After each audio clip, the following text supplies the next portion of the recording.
So Time magazine has a fascinating report out on happiness. Take a look at this. Americans are some of the most stressed out people in the world, according to a Gallup annual global emotions report. For the report, Gallup polled about 1,000 adults in countries around the world last year about the emotions they'd experienced the day before the survey.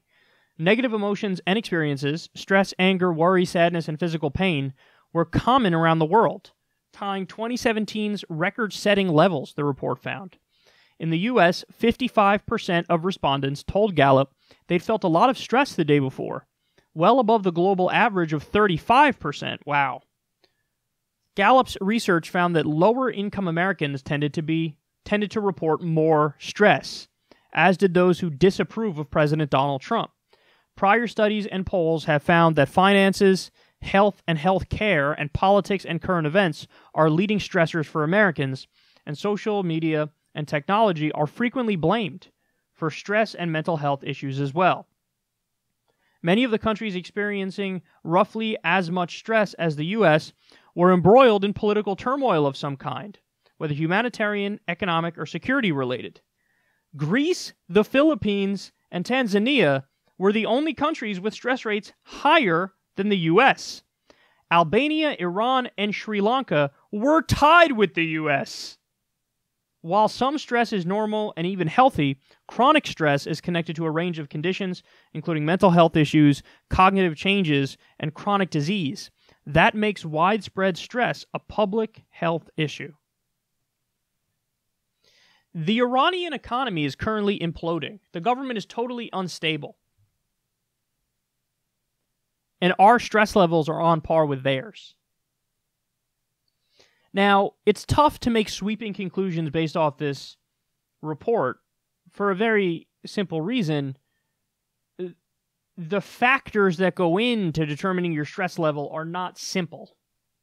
So much goes into it, from your own personal psychology, to your upbringing, to cultural forces, to the standard things that you would expect, like income level and access to healthcare and income. So, like, there's so many different factors that go into whether or not you're stressed and how much you're stressed. And, of course, it's theoretically possible to be incredibly wealthy, but you work a lot, so therefore you're more stressed than somebody who might be of a lower income, but they're just not as stressed all the time. So it's a very complex analysis, so it's hard to draw broad, sweeping conclusions from this. All I know is that is pathetic, that the U.S. is kind of tied with nations that you would not expect when it comes to stress, which means we're either uniquely paranoid and anxious for no reason, or perhaps there's actually a serious, fundamental and systemic problems in our society that need to be addressed. And I would argue it's the latter. It is that. We have serious problems that need to be addressed, and we should try to ameliorate these incredibly high stress levels. And by the way, so in previous UN reports, we've discussed them in detail, and it turns out that the countries you expect self-report being the happiest, and that's, Norway, Denmark, Iceland, Sweden, all those Scandinavian social democracies. But again, I told you this report is a little different because it's not saying, hey, are you happy? It's more, how stressed out are you, which is the other end of the spectrum. So it's actually not the social democracies that finished at the top in this one. It's Paraguay and Panama.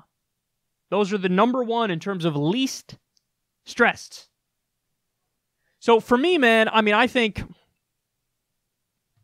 all I know is the obvious things that'll help tick down that number.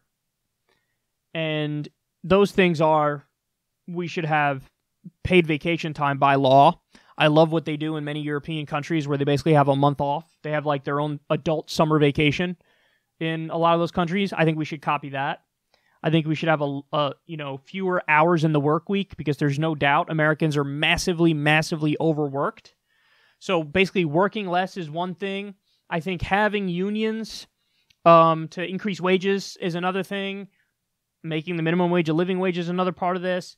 Free healthcare and free college, I think, would help de-stress people, because medical bills, I'm sure, is a cause of stress. Medical bills are. Student loan debt is. there's a lot of stuff that's surface level but definitely causes stress. I think that's true. And then outside of my realm of expertise, which is more political, you have to get into the psychological and the personal and see, are there cultural forces that are pushing us to be stressed out? Is it part of the American psyche now that that's what it is? And I know that we take, antidepressants more than anybody else and anti-anxiety medications and stuff like that. Apparently it's not working because we're more stressed. I don't know what the answer is on the psychological front, but obviously that needs to be addressed there as well. And overall, the results are just pathetic for us. I mean, seriously. Greece, the Philippines, and Tanzania, only countries with stress rates higher than us, and Albania, Iran, and Sri Lanka are tied with us. You draw your own conclusions from that. All I know is we need to make serious, serious changes.